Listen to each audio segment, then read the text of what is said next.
ಶ್ರೀ ಗುರುಭ್ಯೋ ನಮಃ. ಹರಿ ಓಂ. ಯಜ್ಞೋಪವೀತಂ ಪರಮಂ ಪವಿತ್ರಂ. ಯಜ್ಞೋಪವೀತ ಅಂದರೇನು?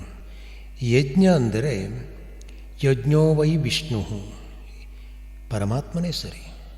ಪರಮಾತ್ಮನ ಉಪ ಅಂದರೆ ಹತ್ತಿರದಲ್ಲಿ ಹೊಂದಿಕೊಂಡಿರುವ ಅಥವಾ ಹಬ್ಬಿಕೊಂಡಿರುವ ಜೀವ ಸ್ವರೂಪವನ್ನೇ ತತ್ವದ ದೃಷ್ಟಿಯಲ್ಲಿ ಯಜ್ಞೋಪವೀತ ಹೇಳುತ್ತಾರೆ.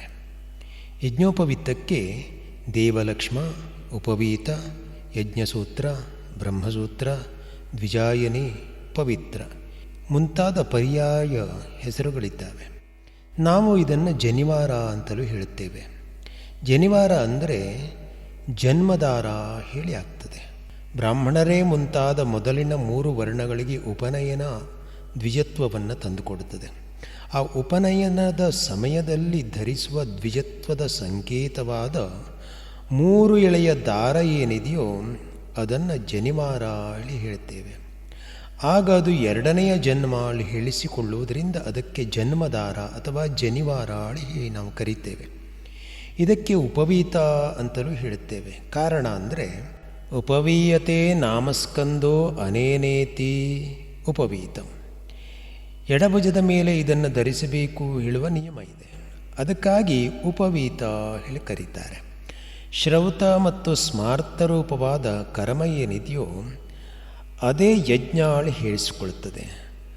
ಅಂಥ ಯಜ್ಞಾಚರಣೆಯಲ್ಲಿ ತೊಡಗುವುದಕ್ಕಾಗಿ ಯಜ್ಞದ ಅಧಿಕಾರವನ್ನು ತಂದುಕೊಡುವಂಥ ಸಾಮರ್ಥ್ಯ ಸಂಕೇತವನ್ನು ಸೂಚಿಸುತ್ತದೆ. ಆದ್ದರಿಂದ ಇದನ್ನು ಯಜ್ಞಸೂತ್ರ ಹೇಳಿ ಕರೀತಾರೆ. ಸೂತ್ರ ಅಂದರೆ ದಾರ. ಸೂತ್ರವೇಷ್ಟನೆ ಹೇಳುವ ಧಾತುವಿನಿಂದ ಸೂತ್ರವಾಯಿತು. ವೇಷ್ಟನ ಅಂದರೆ ಸುತ್ತುವರಿಯುವುದು ಅಥವಾ ಹರಡುವುದು ಹೇಳಿ ಅರ್ಥವಾಗ್ತದೆ. ಸೂಚನಾತ್ ಸೂತ್ರಮಿತ್ಯಾವು ಸೂತ್ರಂ ನಾಮ ಪರಂ ಪದಂ.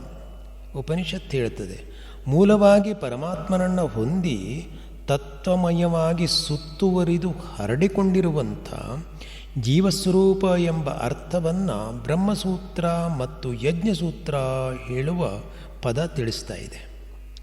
ಇಂತಹ ಮಹತ್ತರವಾದ ಅರ್ಥವನ್ನು ಭಯವಾಗಿ ಧರಿಸುವ ಯಜ್ಞೋಪವೀತ ಸೂಚಿಸ್ತಾ ಇದೆ. ಕಾರ್ಪಾಸಂಚ ಉಪವೀತಂ ಸರ್ವೇಷಾಂ ಇತಿ.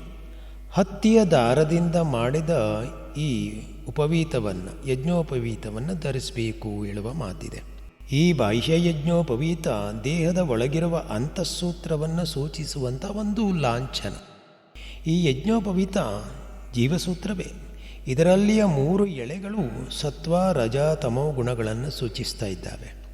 ಈ 3 ಎಳೆಗಳು ದೇವಋಣ, ಋಷಿಋಣ, ಪಿತೃಋಣ, ಈ ಋಣತ್ರಯಗಳನ್ನು ಸೂಚಿಸ್ತಾ ಇವೆ.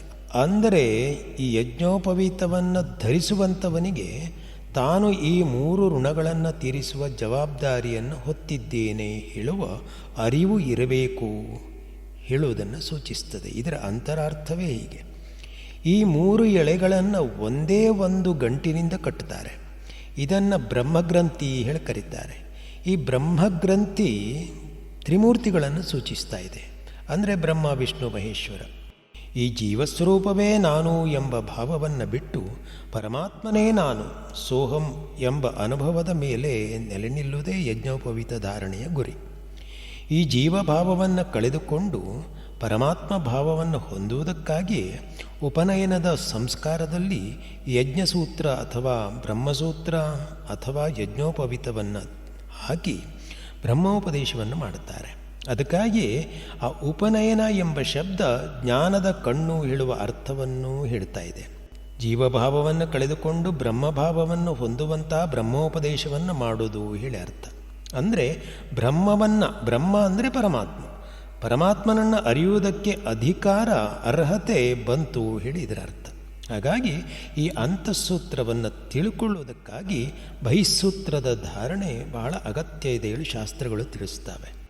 ಈ ಯಜ್ಞೋಪವೀತವನ್ನು ಧರಿಸಿಕೊಳ್ಳುವಾಗ ಯಜ್ಞೋಪವೀತಂ ಪರಮಂ ಪವಿತ್ರಂ ಪ್ರಜಾಪತಿರ್ಯತ್ ಸಹಜಂ ಪುರಸ್ತಾತ್ ಆಯುಷ್ಯಮಗ್ರ್ಯಂ ಪ್ರತಿಮುಂಚ ಶುಭ್ರಂ ಯಜ್ಞೋಪವೀತಂ ಬಲಮಸ್ತು ತೇಜಃ.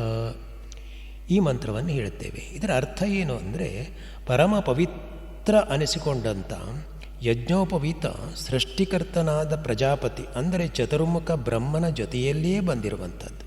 ಆಯುಸ್ಸನ್ನು ಕೊಡುವಂಥ ಶ್ರೇಷ್ಠವಾದಂಥ ಶುಭ್ರವಾದಂಥ ಈ ಯಜ್ಞೋಪವೀತವನ್ನು ಧರಿಸಬೇಕು. ಅದರಿಂದ ನಮಗೆ ಬಲ ಮತ್ತು ತೇಜಸ್ಸು ಉಂಟಾಗಲಿ ಹೇಳಿ ಮಂತ್ರಾರ್ಥ ತಿಳಿಸ್ತಾ ಇದೆ. ಈ ಎಲ್ಲ ದೃಷ್ಟಿಯಿಂದ ಯಜ್ಞೋಪವೀತದ ಮಹತ್ವವನ್ನು ತಿಳಿದುಕೊಂಡಾಗ ಯಜ್ಞೋಪವೀತಂ ಪರಮಂ ಪವಿತ್ರಂ ಹೇಳುವುದರ ಸತ್ಯಾರ್ಥ ನಮಗೆ ತಿಳಿದು ಬರ್ತದೆ. ಗುರುದೇವ ದತ್ತ.